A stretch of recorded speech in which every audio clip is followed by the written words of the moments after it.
Hello, and welcome back to the Grove Film Festival. I'm Elise Valderrama, and I'm here with I'm sorry. Dr.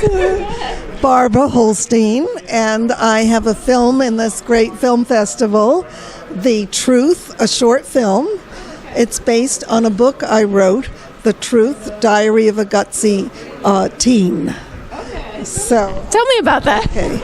Well, the book is in diary format, and the girl goes through all sorts of ups and downs, but the most critical ones include things like she falls in love for the first time, and we all know that that can be traumatic, or it can be endearing, it can be a whole bunch of things. She has that on her mind, and best friends and all sorts of things, and in the midst of it, her parents are planning to move to a different town, and all this, lots of disruptions. It doesn't matter to them there, but it certainly matters to her. And there's even a late pregnancy that the mother is going through that suddenly is dumped upon the girl, how helpful she'll be. She doesn't want to be helpful, believe me. But the interesting thing in the film is I have developed a new technique, and you'll recognize it as soon as I say it. It's I consider it experimental selfie filming. And in this technique, the girl, the star, she films herself on her own iPhone. She sent me the little vignettes, and they were uploaded. And from there, the film with some B-roll material was made.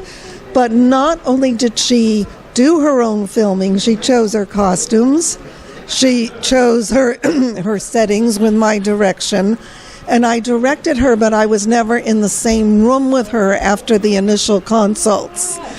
And what happened was that this is a girl who she wants to be an actress. You know, she wasn't someone who just raised her hand in class, but she was able to develop a certain intensity of the part and a feeling of connection with you that I think was enhanced because she was alone. She could redo a scene. She could, she could take off a scarf and put on a necklace. I wouldn't know.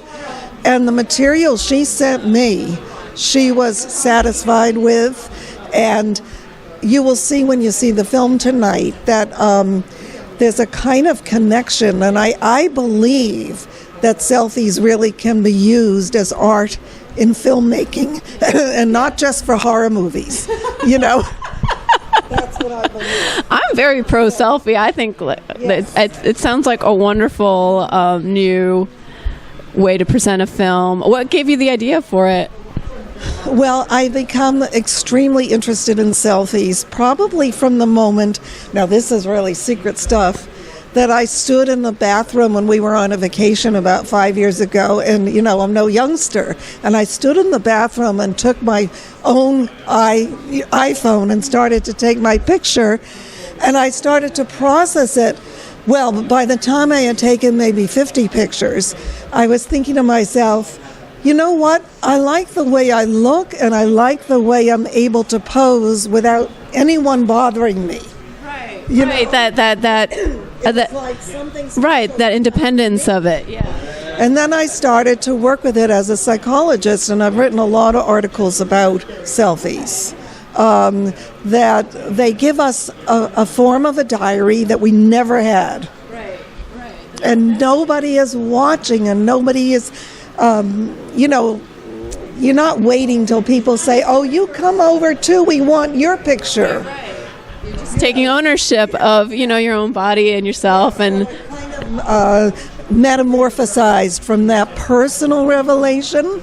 And I just think as long as it's not abused to go to the wrong social sites or, used in ways that are going to hurt people, that it gives us ownership.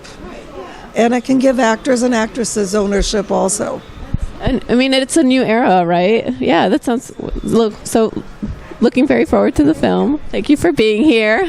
Thank you for speaking to me. All right, thank you.